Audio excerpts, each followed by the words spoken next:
Ndabaramukije ndabifuriza amahoro y'Imana. Ni ca iganiro cacu Bibiliya ivuga iki, aho turabira hamwe ico igitabo kanaka muri Bibiliya kivuga, hanyuma tukaraba impanuro ngenderwako Imana yagomvye gushikiriza abantu bayo. Turiko turagenda ari igitabo kindi mu bitabo bigize Bibiliya. Uyu munsi tugeze ku gitabo c'indirimbo ya Salomo, ni igitabo ca nyuma muri wa mugwi w'ibitabo bitiriye ibitabo vy'ivyese canke ibitabo vy'ubwenge.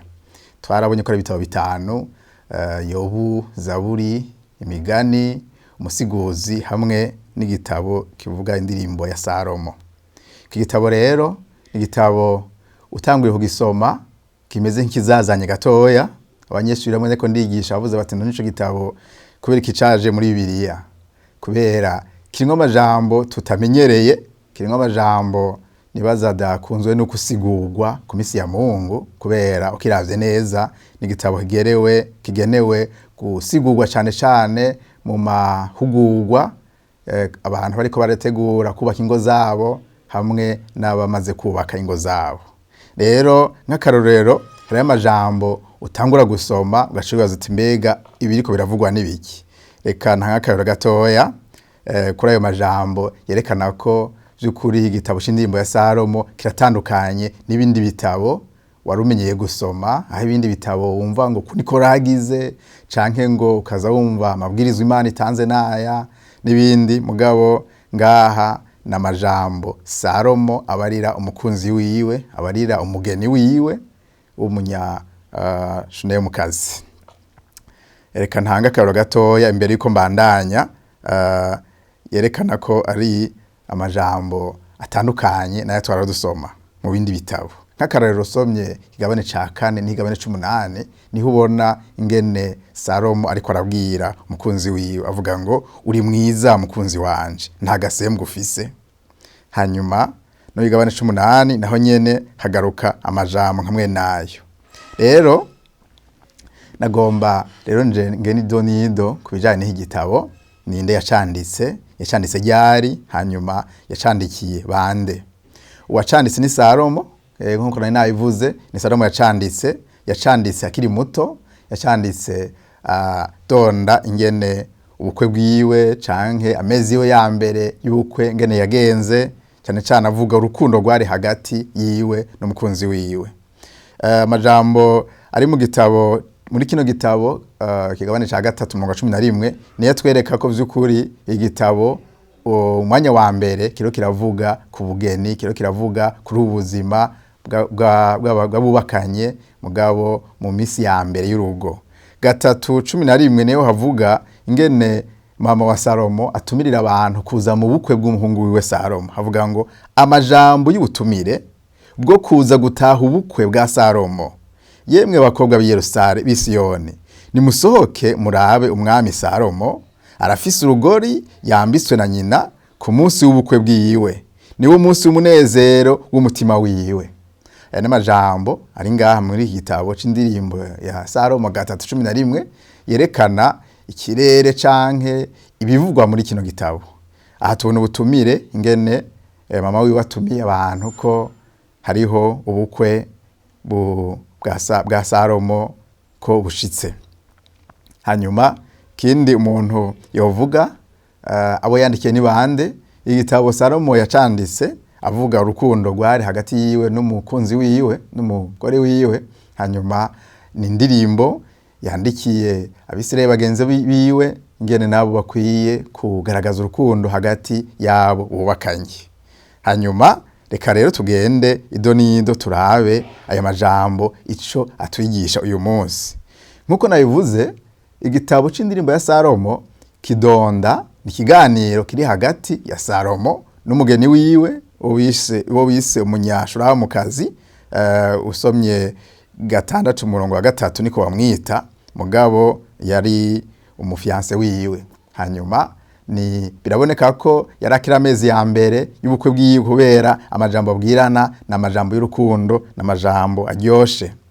Mu igabane ca 4 hamwe n'8 niho ubona ko adondagura ibijanye n'ubwiza. Salomo akadondagura ibijanye n'ubwiza bw'umugeni wiwe, hanyuma akadondagura ubwo bwiza ahereye hejuru, akamubwira ngene afise amaso meza, ngene afise umushatsi mwiza, ngene afise amenyo meza, ngene afise iminwa myiza, ngene yifuza kumusoma, ngene afise izosi ryiza, gushika naho avuga ko afise n'amabere meza.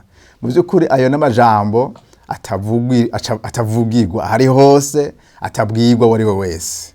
Hanyuma ikigabane c'8 naco nyene kivuga uko, hoho agasa n'ubuhera hepfo.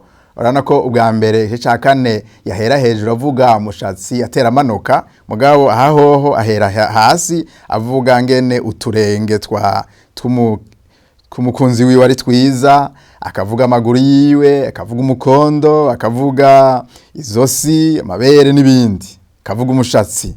Naha nyene tubona Salomo ariko aradonda, ariko arataka ubwiza bw'umukunzi wiwe. Rero ntarabandanya cyane, nagomba ndabereke ko by'ukuri igitabo kitwereka ko ya majambo mu gifaransa bita amajambo romantique, amajambo meza, amajambo aryosha umuntu abwira umukunzi wiwe, umugabo abwira umugore wiwe, ayo majambo no muri Bibiliya arafise ikibanza. Muri Bibiliya arafise ikibanza, nubwo muri kino gihe abantu kumbure bataye intumbero bakayabwira abatari bo, mugabo n'amajambo meza agerewe kubwirwa umukunzi wawe umwe. Hanyuma reka turabe ico ayo majambo ngene twoyashigikira twisunze umuhinga mu bijanye no kuganiriza abantu, cane cane abantu bafise ingo, abantu bubakanye. N'umuhinga yitwa Gary Chapman, yavuze ku bijanye n'ingene abubakanye bakwiye guhana urukundo. Mu byo yavuze harimwo ibintu bitanu yavuze ati bikwiye kuranga abantu bubakanye kandi uburyo bakwiye gutanga mu rukundo rwariko. Kimwe avugamwo, aravuga ko uburyo bwa mbere bwo gutanga urukundo ari mu kuvuga amajambo yo gushimagiza, amajambo meza. Aricyo twabonye muri iki gitabo ca Salomo, igitabo c'indirimbo ya Salomo, aho adondora akavuga umukunzi wiwe, kavuga ko amukunze, ko ari mwiza. Hanyuma ubundi buryo butandukanye ntiburi ngaha muri iki gitabo, mugabo uyu muhinga aravuga nk'akarorero ko abakundanye bakwiye kuraba umwanya w'ikimazi, bagafata bakaganira, bakaronkeranira umwanya. Ico ni gira kabiri. Gira gatatu nuko umukunzi akwiye kwiyumvira ku mugenzi wiwe, akamuha ingabire kanaka. Nk'iyo hageze ibihe bidasanzwe, imisi mikuru, amaniversere, Imana ikagushoboza, umukunzi wawe ukamuha ingabire. Ariko naho tobanza kurindira iyo misi mikuru n'ayo amaniversere, ni vyiza ko haba kwiyumviranako, hanyuma hakaba ugutanga mwe n'izo ngabire ntonto. Ikindi gira gatatu ni ikintu cyo gufashanya, aho ibikorwa by'abubakanye badakwiye kubigabura nk'aho umwe ategerezwa gukora ibi n'undi ategerezwa gukora ibi, mugabo ko bakwiye kuza barafashanya kugira ngo ntihabe nk'abantu bahuriye hamwe, umwe wese afise ivyiwe, mugabo basanga ubuzima by'ukuri. Hanyuma ubundi buryo bugira gatanu ni mu gihe umuntu nk'akarero umuntu aba yarushe canke abafise ikibazo ariko arakubwira, hanyuma mu kumubwira ukamukora ku rutugu mu kimenyetso cyo kumwitwararika, mu kimenyetso cyo kumwereka ko uri kurumva ubabare n'uburemere bw'ivyo ariko arakubwira, ukamukora ku rutugu, kavuga uti mpore n'ibindi. Ubwo n'uburyo butandukanye Gary Chapman yatanze kw'ingene umuntu ashobora gutanga urukundo. Hanyuma ahankabwira abubakanye ko ufise igikorwa cyo kuraba mbega umukunzi wanje utwubakanye afise yakira urukundo gute, hanyuma ugaca ukorera kuri ivyo akunda, kuko niho uba umunejeje neza.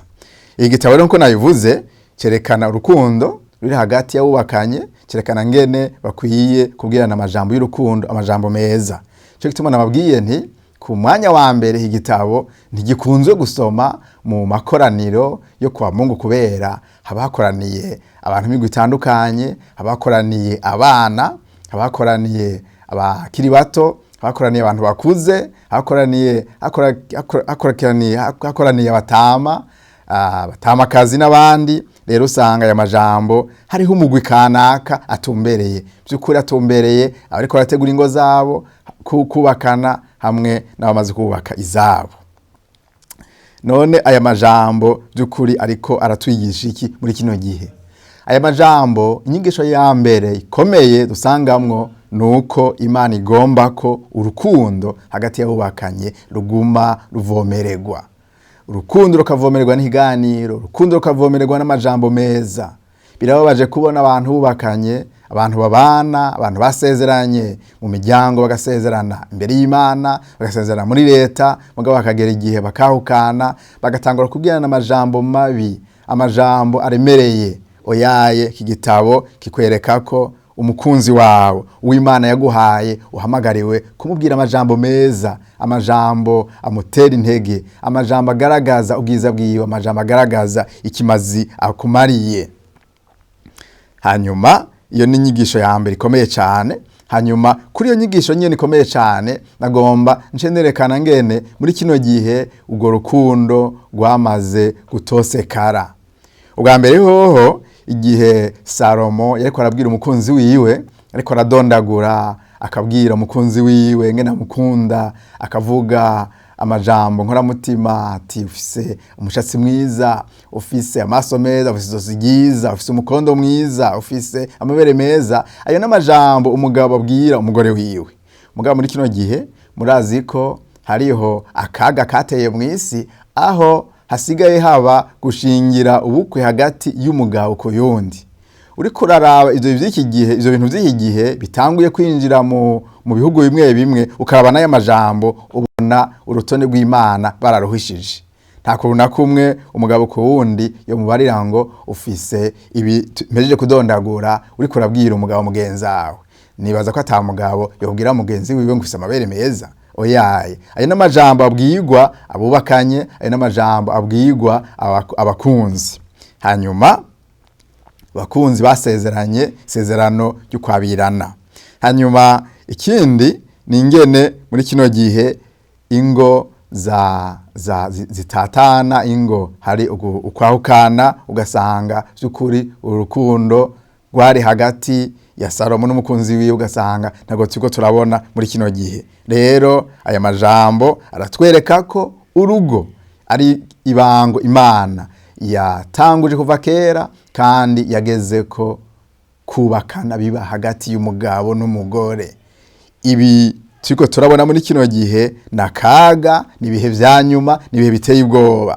Nagomba babwire, nubwo abamisiyonere baje mu bihugu vya Afrika, baje bava i Buraya, hanyuma uyu munsi ibihugu vyinshi by'i Buraya bikaba byamaze gusubira inyuma, bakaba bariko barazana inyigisho zindi zitarizo ko ubukwe hagati y'abasanga ibitsina bishoboka. Nagomba babwire ko Bibiliya yamaze guca umurongo itavyemera. Rero ikibazo hamwe n'ico kije, umuntu yovuga ngo abo bantu ni baragwaye, canke abo bantu bafise ikibazo c'inkabuzo, amahormone, canke bafise ikibazo c'amajene, co twita kamere. Oyaye, ni ikibazo c'umutima, n'ubuzimire. Bibiliya ivuga gute? Usomye Abalewi 18 umurongo wa 22 havuga ngo ntihaze hagire umugabo asambana n'uyundi mugabo bwa mugore, ni kizira. Abalewi 13 naho gacavuga ngo umugabo asambanije uyundi mugabo bwa mugore, bompi bazoba bakoze ibizira, ntibazobure kwicwa, amaraso yabo nibo azokora. Aha turabona neza ko Bibiliya yaciye akarongo ivuga ko ivyo bintu ari kizira, kandi ko abantu bakoze ibintu nk'ivyo ko bakwiye kwicwa uno nyene. Muri kino gihe igihano c'urupfu cavuyeho, ni vy'ukuri abo bantu ntibokwicwa, mugabo abo bantu bategerezwa gufashwa nk'abantu bakoze ivyaha, nk'abantu bataye umurongo, nk'abantu bakwiye vy'ukuri gufashwa mu buryo budasanzwe, gusengerwa kugira ngo abantu bihane, hanyuma abantu Imana ibahe ubuntu bwo kubohoka. Turavye no mu isezerano rishasha, Bibiliya hari ibivugako. Usomye mu gitabo c'Abikorinto ba mbere, cete ca mbere Paulo yandikiye Abikorinto 6 umurongo w'9 gushika umurongo wa 11 havuga ngo ntimuzi yuko abagabitanya batazoragwa ubwami bw'Imana. ntimuzimire ubushurashuzi canke abasenga ibigwamana, abasambanyi, abagabo bihaye gusambanywa, abagabo basambana n'abandi bagabo, ibisuma, abifuza imborerwa, abatukana canke abasahura ntibazoragwa ubwami bw'Imana. Kandi bamwe muri mwebwe niko mwari muri, ariko mwaruhagiwe, ariko mwarejejwe, kandi ariko mwaratsindanishirijwe mu izina ry'Umwami Yesu Kristo no muri mpwemu w'Imana yacu. Amen.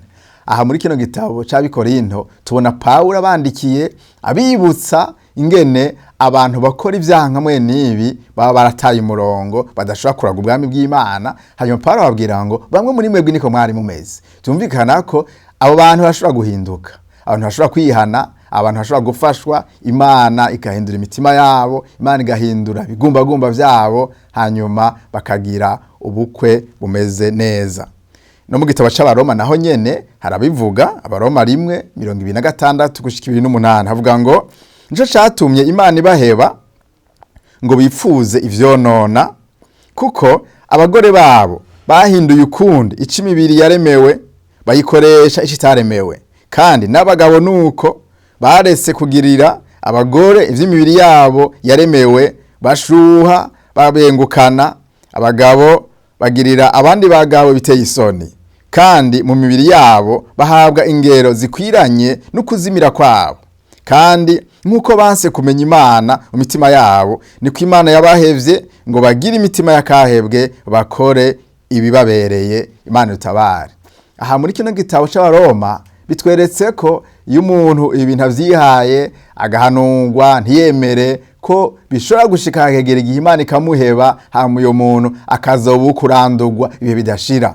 Mu Baroma mu Bikorinto twari twabonye ko bashobora guhinduka, mugabo ngaha ni mu gihe umuntu yaburiwe, ni mu gihe umuntu yabwiwe hanyuma akanka akagarariza. Bibiliya yavuze neza ko abo bantu Imana ibaheba, hanyuma bakazoruhira kuzohanwa igihano giteye ubwoba, igihano kidashira. Nuko rero aya majambo tuko turasoma mu gitabo c'indirimbo aratwereka neza ko ubukwe, ubugeni buri hagati y'umugabo n'umugore.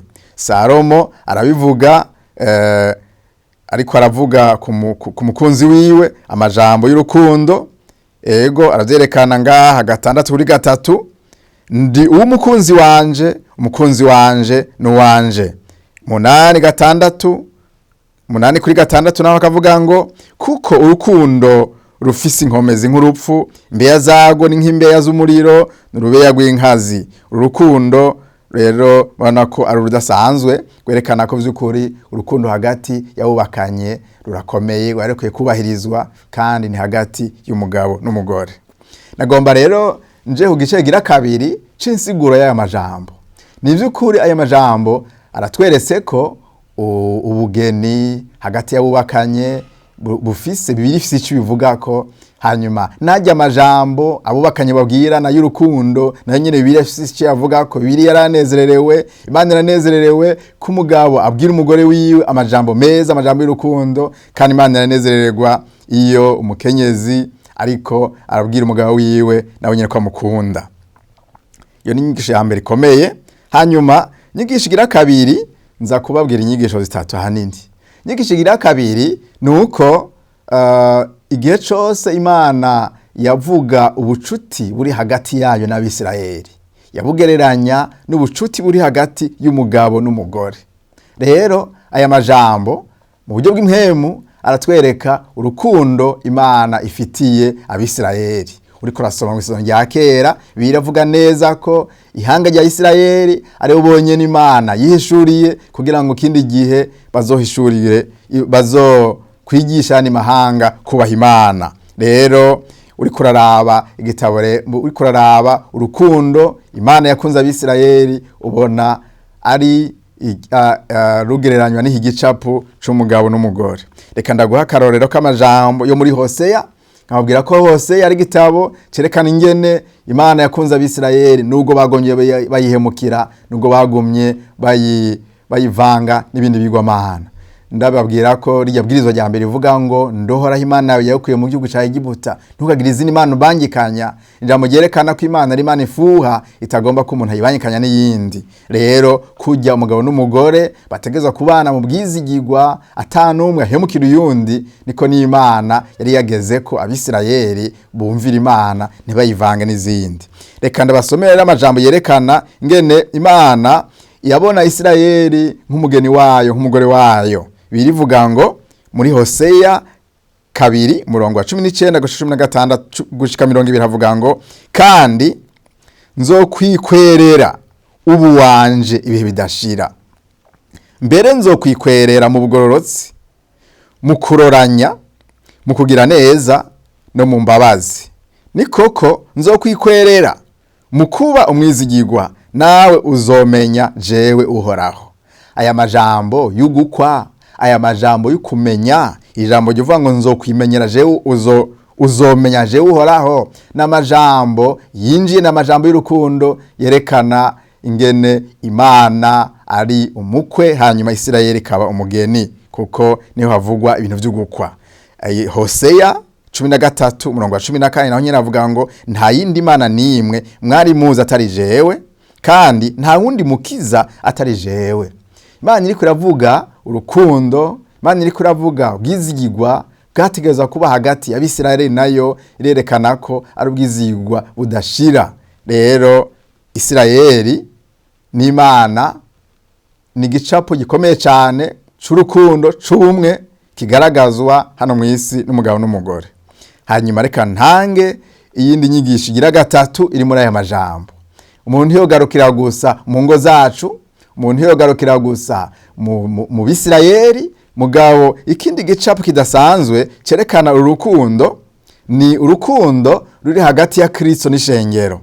Urukundo ruri hagati ya Kristo n'ishengero nago nyene n'urukundo gukwitanga, n'urukundo rugaragara mu bikorwa, n'urukundo rurimwo n'amajambo aryoshe, aho Yesu ataka ishengero ryiwe, aho Yesu arikunda, aho Yesu nukugigura agigura.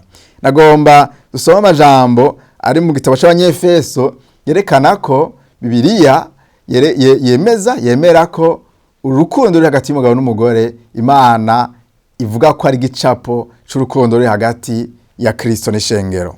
Abanyefeso 5:2 avuga ngo, bagabo mukunde abagore banyu nk'uko Kristo yakunze ishengero akagigura.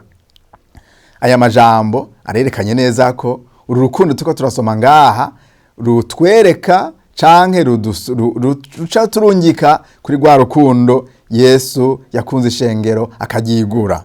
Hanyuma mugabo kandi tuko turavuga ivy'ubukwe, tuko turavuga ivy'umugeni, hari ikindi gicapo kidasanzwe kiri mu gitabo c'Ivyahishuriwe Yohana 19:7 gushika 9, aho birivuga ko hariho ubugeni twimirije. Birivuga ngo tunezerwe, duhimbagwe, tuyicubahiro, kuko ubukwe bwa wa mwagazi w'intama ushitse. Umugeni wiwe ariteguye, kandi yahawe kwambara impuzu zera nziza zikayangana zitanduye. Izo mpuzu zera nziza nivyo bikorwa vyo kugororoka vy'abera. Mareka arambarira ati, harahiriwe abatorewe gutaha ubukwe bwa wa mwagazi, kandi arambarira ati, ayo n'amajambo y'ukuri y'Imana. Nigitangaza. Aya majambo twari twatanguye tuvuga agaciro, akanovera, uburyohe buri hagati y'umugabo n'umugore iyo babana mu bwizigirwa babwirana amajambo meza. Tongera turabona ingene Imana ubwo rukundo nyene igwerekana hagati yayo n'Abisirayeli. Mugabo ngaha dusozeye tubona ko ari gicapo kiri hagati ya Kristo n'ishengero ryiwe. Byukuri uru rukundo nibwo Imana iri kurihamagarira uwizera wese kugira ngo akunde Kristo, yitega ubu bukwe budasanzwe Kristo azoza kugira, kubera yaramaze kudukwa. Biravuga ko twakowe amaraso yiwe, yaritanze ku musaraba, atanga ubuzima bwiwe, atanga ubugingo bwiwe kugira ngo tube abiwe. Rero nk'uko umugabo n'umugore bahamagarirwa kuba bizigirwa, ntibahemukiranire, niko na Kristo yiteze ko umukristo wamwizeye atamuhemukira. navuze kuri rya bwirizwa rya mbere bivuga ngo nduhora Imana yawe yakuye mu gihugu cya Egiputa ntihagire izindi mana umbangikanya. Ni mu gihe umuntu yubahirije neza iribwirizwa aba ariko aragendera muri rwa rukundo, muri bwa bumwe, muri kwa kubaha Kristo, ni muri ico gihe Imana imunezerererwa. Rero uwizera ni umugeni wa Kristo, ishengero ni umugeni wa Kristo. Hanyuma ubuzima uko kubaha urukundo nivyo bikwiye kuranga umukristo wese ariko yamaze kwizera Kristo nk'umwami n'umukiza wiwe. Nuko rero aya majambo yo mu gitabo c'indirimbo ya Salomo n'ibitwa yavugako, tuvuga ibintu bitatu nyamukuru navuze ko Imana ihamagarira abantu kugira urukundo, kandi urwo rukundo ruri hagati y'abubakanye rutegerezwa kuba urukundo Imana yishimiye, rurimwo amajambo meza, amajambo y'ukuri, hanyuma kandi ko ari hagati y'umugabo n'umugore, atari ibibizira turiko turabona muri kino gihe ciherezo, gihe ca nyuma. Hanyuma ikindi twabonye ko dukuri Imana ngene yihangana muri urukundo yagiye yereka Abisirayeli, hanyuma ko kandi iba yabafashe nk'umukwe n'umugeni. Urukundo rwari hagati y'Imana n'Abisirayeli, yabwira ko ari bonyene yamenye, kandi nabo nyene ko nibayirondera bazoyimenya. Mugabo ikindi gicapu cimwe mu nyamukuru tubonamwo ni iki gicapu dusozereyeko ko Kristo ari umukwe wacu. Bibiliya ivuze neza mu gitabo c'Ivyahishuriwe Yohana, Kristo camuzanye hano mw'isi yaje kurondera ishengero kugira ngo azogishire ritagira amarabaga canke ritagira ritagira akanenge. Rero aya majambo aratweretse vy'ukuri ko abakristo, abizera bari mu ishengero rya Kristo bari n'umugeni, mugabo kandi ubwo bukwe ntiburaba. Ubwo bukwe Kristo ariko arabutegura, twabisomye ngo harahiriwe abatorewe ubwo bukwe, nabizera, n'abantu bakunze Kristo, n'abantu bakunda Kristo, n'abantu bamwizigira, n'abantu bamunezerererwa. Reka rero dusozere tuvuga tuti igitabo kiraduhamagarira kugendera mu rukundo nyarwo. Kugendera mu rukundo nyarwo ku batarubaka izabo, ngo rukundo Imana ibahamagarira kugwereka Kristo cane, ego ko mudakwiye kumuvanga. Hanyuma ko bamaze kubaka izabo, ngo rukundo rugaragare hagati y'abubakanye, mugabo kandi ngo rukundo cane cane mugwereke Kristo. Mwubashe Kristo kubera niwe mukwe twiteze ko azoza kujana ishengero ryiwe. N'aya majambo rero twosozererako tuvuga tuti aya majambo yo mu gitabo c'indirimbo ya Salomo ni ubuvugishwa bwerekana ngene Kristo yadukunze mu buryo budasanzwe, kandi ko natwe dukwiye kumukunda ntihagire n'ikindi tumuvanga. Reka dusozere kino kiganiro dusengera umuntu atari bwakunde Kristo, umuntu atari bwamwihe, amenye ko Kristo yatanze ibikenewe byose kugira ngo umwizere. Hanyuma dusengere n'ugwaruka rwacu kugira ngo ntiruzimirire muri bino bizira biriko birafata umurindi uteye ubwoba. Hama dusengere n'ingo zacu kugira ngo Imana zizigamire muri urukundo. Data, turaguhaye icubahiro, turakengurukiye kuri kino gitabo kidasanzwe, igitabo kivuga ku rukundo.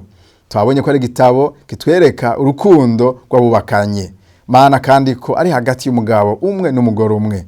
Turasengera ingo zacu kugira ngo uzihezagire, uwongere kunagura urukundo hagati mu ngo zacu kugira ngo zirangwe n'amajambo meza, amajambo agaragaza urukundo, amajambo agaragaza icubahiro, amajambo agaragaza ubuntu n'iteka hagati y'abubakanye. Kandi turashimye ko iri jambo ritwerese duhishuriye ingene umuntu wese hamagariwe gukunda Kristo, ko ari we mugeni adasanzwe twiteze. Mami, ndasengeye uyu muntu yariko arankurikira atari bwakwizere, kandi waratanze umwana wawe kugira ngo azabe umukwe adasanzwe, kandi ko ari ubukwe twimirije kuzotaha mu ijuru. Ndasengeye utari bwakwizere akwizere kugira ngo kuri iyo rendezvous y'ubwo bukwe ntazobure, ntazohare. Urakoze, turagushimiye ko ijambo ryawe ridasanzwe, ijambo ryerekana ubukuru, ijambo ryerekana kuri Imana ifise umugambi muremure wo gucungura abantu. Urakoze, turagushimiye, unagure urukundo tugukunda, unagure urukundo mu ngo zacu, unagure urukundo mu bana bacu kugira ngo ntibazimire mu bizira, ariko urukundo rwabo rufata umurongo guhimbara. Mu izina ryawe ryera Yesu, amen.